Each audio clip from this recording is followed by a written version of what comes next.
नमस्कार दोस्तों, कैसे हो आप लोग।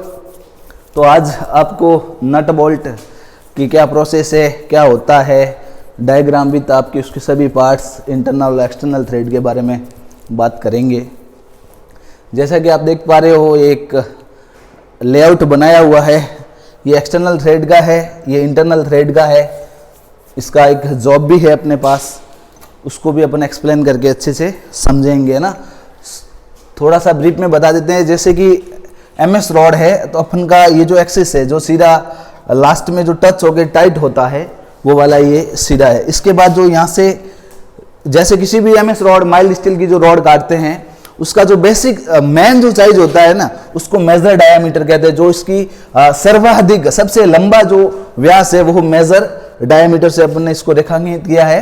ठीक है। उसके बाद इसका जो फ्लैंक वाला जो सिरा होता है ना, फ्लैंक के सिरे को दोनों तरफ से, फ्लैंक के सिरे के बीच की जो त्रिज्या होती है, उसको डबल यानी व्यास अगर लेंगे तो वो अपना हो जाएगा पिच डायामीटर। ठीक है। आप देख पा रहे हो आप, जैसा ये फ्लैंक है। ठीक है। इसके पहले तो पार्ट ही देख लेते हैं स्टार्टिंग में अपन। ठीक है।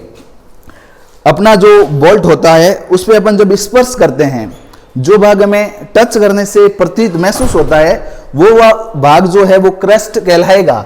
ये क्रस्ट यहां जाके रूट हो जाएगा। ठीक है। देखिएगा कैसे। इंटरनल में ये वाला हो गया, देखो आपके जो ये क्रस्ट था, अब इसमें रह गया ये इंटरनल का, ये एक्सटर्नल का। दोनों आप अच्छे से देख पा रहे हो। इसको मैं आपको खोल के भी दिखा देता हूं।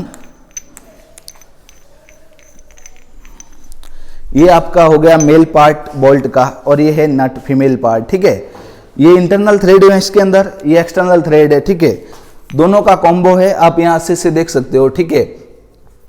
एक चूड़ी से दूसरी चूड़ी के बीच, मतलब एक पूरा राउंड घुमाने के बाद नट के अंदर जितना बोल्ट प्रवेश करता है या जितना बोल्ट आगे चलता है, वो पिच कहलाती है। जैसे आमतौर पर आप अपन इसे ऐसे भी समझ सकते हैं कि एक सिरे से लेकर दूसरे सिरे के बीच की दूरी पिच कहलाएगी।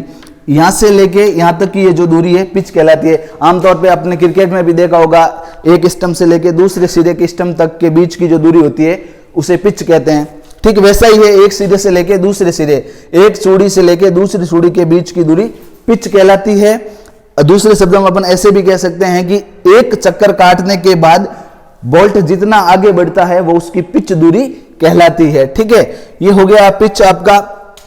इन दोनों के बीच का जो कोण है, एक आप इसको ऐसे भी समझ सकते हो कि एक क्रस्ट से लेकर दूसरे क्रस्ट के बीच का ये जो ग्रूव है, इसके बीच का जो कोण है वो थ्रेड एंगल कहलाता है। वही चूड़ी का कोण कहलाएगा। आप अच्छे से समझ पा रहे होंगे। इस क्रस्ट के बीच और इस क्रस्ट के बीच वा ये जो ग्रूव्स आप देख रहे हो, ठीक है, इसके बीच में जो कोण है, जो इसका अंश है, वो उसका थ्रेड एंगल कहलाएगा। ठीक है। फिर अपन बात करते हैं रूट के। किसी भी थ्रेड का निचला सिरा जो अति तंग स्थान है, जहां अपना हाथ स्पर्श करने में नहीं पहुंच पा रहा है, वो वाला सिरा कहलाएगा रूट। रूट का मतलब ही जड़ होता है, बिल्कुल ही अंदर नीचे की तरफ जो होता है, वो रूट कहलाता है। देखिएगा, ये जो एक्सटर्नल का जो रूट है, वो ये रहा। इसमें ये रूट है, ये रूट है, ये रूट है, ये रूट है, क्योंकि सभी पैरेलल समान है और सभी अंतिम नीचे का सिरा है, ये रूट कहलाएगा। ठीक है। वैसा इंटरनल में भी ये इंटरनल का रूट है, ये रूट है, ये रूट है, ये रूट है। इसमें ये वाला सिरा रूट है, ये रूट है, ये रूट है। देखो, इसमें से इसका ये वाला रूट, वही इंटरनल में भी ये वाला रूट। जो रूट का मतलब जड़, मतलब जड़ों के अंदर जो निचला सिरा, जहां अपन स्पर्श करने के बाद भी अपनी अंगुली नहीं पहुंच पाती है, जब इस थ्रेड के हाथ लगा रहा हूं मैं, ये जो बोल्ट है, इसमें ये वाला जो सिरा है वह नहीं पहुंच पा रहा है, ये रूट कहलाएगा। ठीक है। इन दोनों क्रेस्टों के बीच की जो अति तंग स्थान है, वही रूट कहलाता है। ठीक है। तो आप लोग ऐसे समझ पा रहे होंगे, ये वाला सिरा रूट कहलाएगा, वही इंटरनल में भी यही रूट कहलाएगा। फ्लैंक, क्रेस्ट और रूट के बीच का जो सेंटर पॉइंट है, बीच का जो मतलब दो भागों में डिवाइड कर सके, ऐसा निर्धारित करने वाला बिंदु फ्लैंक कहलाता है। देखिएगा, ये आपका क्रेस्ट है, ये रूट है, इनके बीच का ये चिन्ह, यहां मैं चिन्ह से बता देता हूं, ये सारा सिरा फ्लैंक कहलाएगा। ये फ्लैंक इंटरनल और एक्सटर्नल दोनों का सेम होता है फ्लैंक। इसमें भी यही है फ्लैंक, क्योंकि ये क्रेस्ट और ये रूट, इनके बीच का सिरा फ्लैंक कहलाता है। ठीक है। इसमें भी ये क्रेस्ट, ये रूट, इनके बीच का फ्लैंक, मतलब ये भी फ्लैंक है, ये भी फ्लैंक है, फ्लैंक फ्लैंक दोनों में सम्मान होता है। जो क्रेस्ट और रूट के बीच की जो जगह होती है वो फ्लैंक कहलाती है। ठीक है,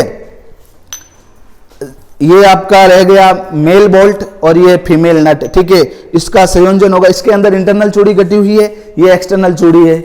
ठीक है, और कुछ आ गया, देख पाए आप? ठीक है, और भी आपका कोई क्वेश्चन हो तो बता दीजिएगा। ठीक है, इसका डायग्राम बना दीजिए आप। ये एक्सिस है, जो मेजर रेखा जो जा रही है ना, धुरी रेखा, ठीक है, उसको एक्सिस लाइन या मेजर अक्ष रेखा भी कह सकते हैं, मतलब ये धुरी पे खींचा जाता है। ठीक है, और ये इसका सही तरीका है, जब भी अपन रेखा चित्र या लेआउट में किसी भी रॉड को अपन दिखाना होता है तो हमेशा ये वाली लाइन खींचते हैं। ड्राइंग में पढ़े होंगे ना, short break line, centre line नहीं है, सेंटर लाइन किसी भी होल को दर्शाने के लिए यूज ली जाती है। ये शॉर्ट ब्रेक तो नहीं कह सकते क्योंकि इसमें थोड़ा सा बड़ा है, आप इसको है ना कटिंग प्लेन लाइन बोलेंगे ड्राइंग के दृष्टिकोण से। ठीक है, इसको ही एक्सिस लाइन से मेंशन किया जाता है। ठीक है, अगला पार्ट अपन सारे चूड़ियों का टाइप लेके आ रहे हैं। ठीक है, इसे नोट कीजिए।